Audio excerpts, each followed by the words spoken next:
नमस्कार दोस्तों, मैं अभिषेक दुबे स्वागत करता हूं आपका आज के इस नए वीडियो पर। गोल्ड यानी सोना 50,000 पार कर चुका है। फिर से एक डिबेट स्टार्ट हो चुकी है कि गोल्ड और इक्विटी ने क्या रिटर्न्स दिए हैं। क्या गोल्ड इक्विटी से बेहतर रिटर्न देता आ रहा है, या जैसा कि हमें नॉर्मली बताया जाता है कि इक्विटी लॉन्ग टर्म में ज्यादा अच्छा रिटर्न्स देता है किसी भी दूसरे एसेट क्लास के अपेक्षा। आज का वीडियो ये दोनों ही एसेट क्लास के रिटर्न्स को समझने के लिए होगा, तो अंत तक आप मेरे साथ बने रहिए। हम पता करते हैं कि ये दोनों एसेट क्लास ने पिछले कुछ सालों में किस तरीके से परफॉर्म किया। अगर आप इस चैनल पे नए आए हैं या आपने अभी तक इस चैनल को लाइक और सब्सक्राइब नहीं किया है, तो तुरंत इस चैनल को लाइक और सब्सक्राइब कीजिए और पाइए सारे नोटिफिकेशन अपने इनबॉक्स। दोस्तों, आगे बढ़ने के पहले मैं आपको एक डिस्क्लेमर दे देता हूं। जो आज मैं करने जा रहा हूं वो मुझे बहुत ज्यादा पसंद नहीं है, क्योंकि इसे मैं कहता हूं नंबरों के साथ खेलना। देखिए, अगर किसी को आपको इंप्रेस करना होता है तो वो नंबरों के साथ खेलता है। आज भी हम 2 या 3 सिनेरियो देखेंगे तो इसे हम कहेंगे नंबरों के साथ खेलना ही कहेंगे। मुझे ये करना इसलिए पसंद नहीं है क्योंकि नंबरों को देखकर कुछ व्यक्ति जो नहीं समझते हैं एसेट क्लासों को और नरेटिव्स को नहीं समझते हैं, वो नंबरों के जाल में फंस जाते। आपकी जो जिज्ञासा है आज मैं उसे शांत करता हूं। गोल्ड ने पिछले 24 सालों में रिटर्न दिया है 9.95%। जब मैं आपको 24 साल कह रहा हूं तो मैंने इसे 19 जुलाई 1996 से लेके 19 जुलाई 2020 तक के डेटा को कंसीडर किया है।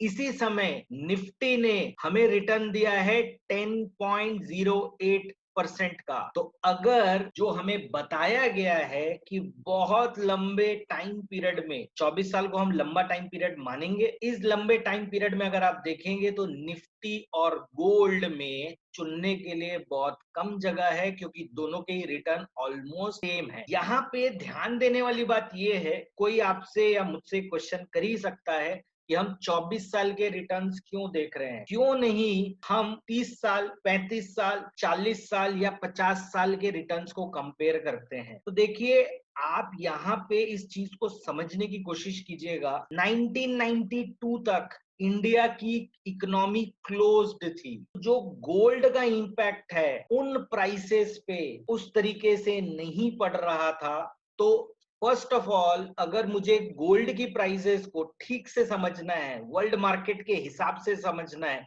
तो मुझे पोस्ट 1992 देखना होगा। और अगर मैं किसी भी इक्विटी बेंचमार्क को लूं तो मेरे पास में दो प्रमुख ऑप्शन है, एक है सेंसेक्स और एक है निफ्टी।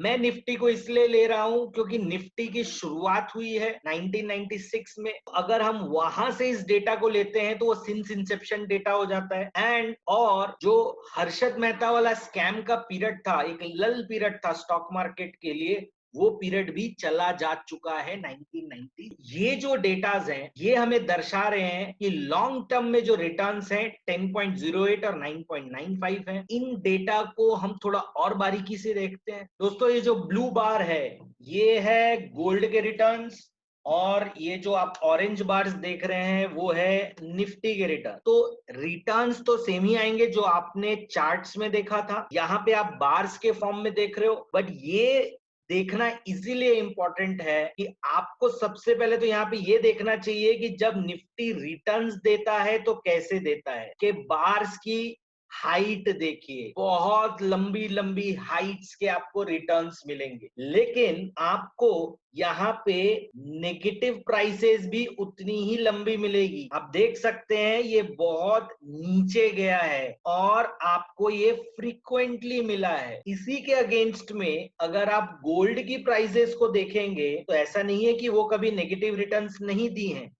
नेगेटिव रिटर्न्स गोल्ड ने दिया है, बट गोल्ड के जो बार्स होते हैं वो ऊपर की तरफ भी छोटे बन रहे हैं और नीचे के तरफ भी छोटे बन रहे हैं। ये हमें क्या दर्शाता है? ये हमें ये दर्शाता है कि जब आपने निफ्टी में भी औसतन 10% रिटर्न देखा और गोल्ड में भी 10% रिटर्न देखा, तो निफ्टी के फ्लक्चुएशन शॉर्ट टर्म में हाई होंगे बजाय गोल्ड के। तो आपको यहाँ पे ये समझना होगा कि gold as a asset class एक स्टेबल एसेट क्लास है। आपने बहुत ऊंचाई और बहुत पैनिक देखा है इक्विटी मार्केट पे, बट गोल्ड एक स्टेडी इन्वेस्टमेंट की तरह धीरे धीरे ऊपर जाता है और धीरे धीरे कभी कभी नीचे आता है। ये हमारी सबसे बड़ी लर्निंग होनी चाहिए पिछले 24 साल के डेटा से। आप में से बहुत ये सवाल कर सकते हैं कि अभिषेक 2008 में रिसेशन आया था, गोल्ड के रेट बहुत तेजी से भागे थे, इसलिए शायद गोल्ड ने रिटर्न्स के साथ में कैचअप कर लिया है। तो मैं अब आपके सामने जो डेटा रख रहा हूं वो लास्ट 10 साल का है, यानी 2010 से लेके 2020 तक का। तो यहाँ पे आप देखेंगे इक्विटी और गोल्ड में माइनर गैप क्रिएट हुआ है इक्विटी की तरफ, यानी निफ्टी की तरफ। तो जहां पे लास्ट 10 साल में आपको रेट रिटर्न्स मिले हैं 8.14 के, गोल्ड में रिटर्न्स आए हैं 7.42 के। यहाँ पे कहानी थोड़ी सी चेंज हुई है, क्योंकि ये लास्ट 10 साल में करीबन 5 साल गोल्ड के लिए खराब गए हैं। बावजूद इसके यहाँ पे आप देखेंगे जो हाइट्स बन रही है वो गोल्ड के फेवर में बन रही है। निफ्टी हाई तो बना रहा है, लेकिन छोटे हाईज बना रहा है, छोटे हाईज बना रहा है।